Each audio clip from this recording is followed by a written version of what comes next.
Күздің қараңғы бір кеш еді. Аружан достарымен бірге жиналды.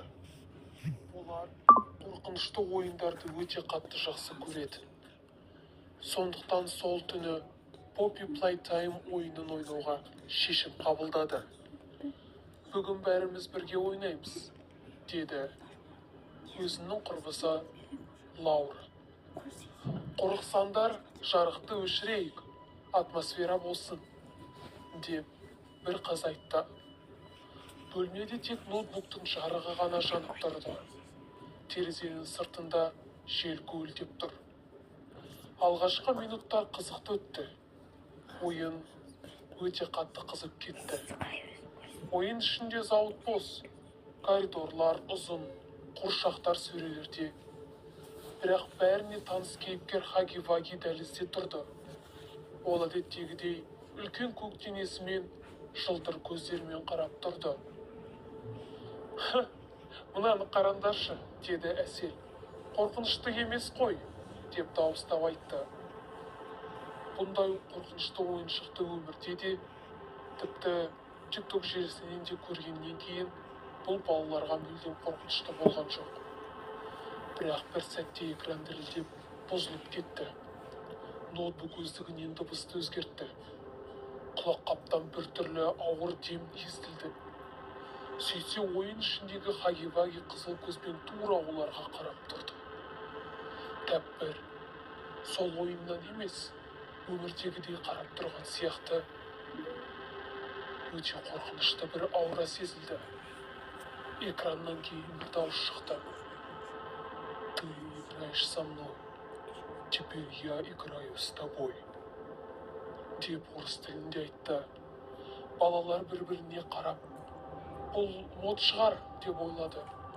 Бірақ ноутбукты өшірмекші болғанда кнопка жұмыс істемеді. Ойын жалғаса берді. Дәліз бұрынғыдан да ұзарып кеткен, ешқашан бітпейтін сияқты. Арттан бір ауыр адамның жаңғырығы шықты.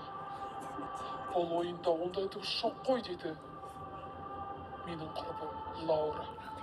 Аружан бір сәтке экраннан басын көтерді де бөлмеге қарады. Қабырғадағы айнадан қозғалыс көрінді. Ұзын көк, қол әйнекке тиді. «Ол мұнда», деп сыбырлап айтты. Терезеден сыртта көк силуэт жылжып бара жатты. Экранда да, бөлмеде де бір уақытта Хаги-Ваги бар сияқты болды. Кенет жарық сөнді. Бөлме қара түнекке батты. Ноутбуктен тек көздері қызыл жанған бейне көрініп тұрды. Хаги-Ваги баяу алға жүрді. Экрандағы камера бөлменің ішін көрсетіп тұрғанда еді. Достарының жүздері бірінен соң бірі экранда пайда болып, Хаги-Ваги оларды белгілеп жатқандай сезілді.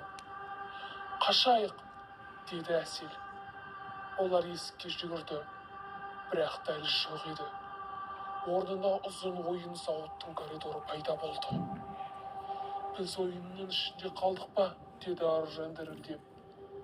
Аяқ астынан сөрелерден қуыршақтар құлап күле бастады. Олардың күлкісі шыңғырған бала даусындай болды. Хаги-Ваги арттан келе жатты.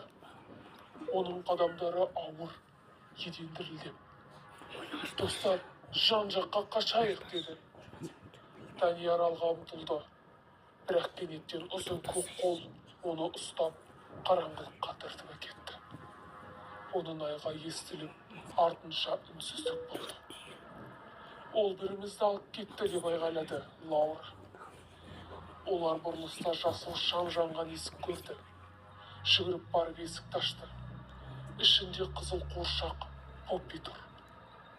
Ол сыбырлап бір нәрсе деп айтқандай болды. Бірақ біз қатты қорыққаннан ештеңе естімедік. Қуыршақтың көзі жыпылықтап, артында қайтадан Хаги-Ваги пайда болды. Оның аузы ашылып, өткір тіскері жақындады. Тәппір түстегідей, өмірде болмай жатқан сияқты. Ішімнен бұл түсім болса екен деп қатты тіледім. Аружан айғайлап терезеге қарай жүгірді.